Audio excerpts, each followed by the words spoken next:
Kwa mara nyingine tena, chapa.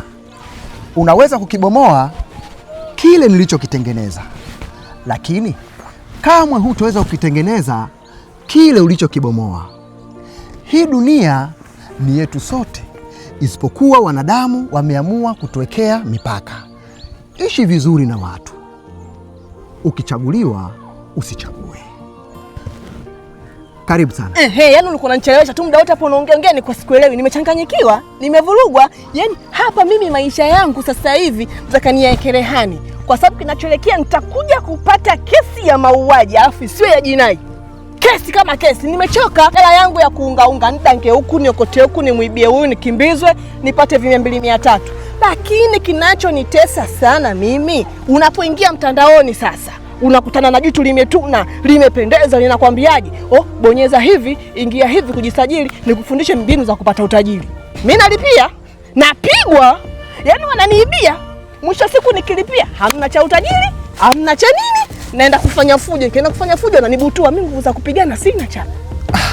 Na kazi ya kupiga picha kwenye nyumba za watu wakati mimi mwenyewe kibanda sina. Sasa nisikilize kwa makini.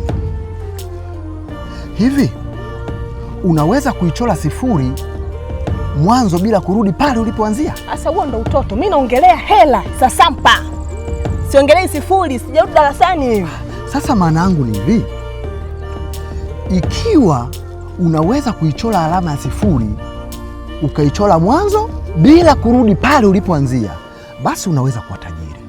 Mimi nataka tu nikwambie kuhusu watu wa mitandaoni. Watu wengi wa mitandaoni si wote ambao kila wanachokuambia ukakiamini.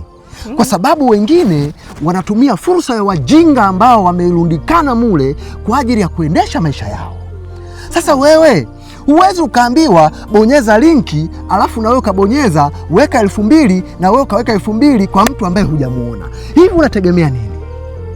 Tete. Hivi unaweza kupanda gorofa kwa kuruka? Tegemea. Sasa mimi nataka nikwambie kitu kimoja. Hata 6 ikiwa upande wako itasomeka 9. Tumia akili. Mifala tu.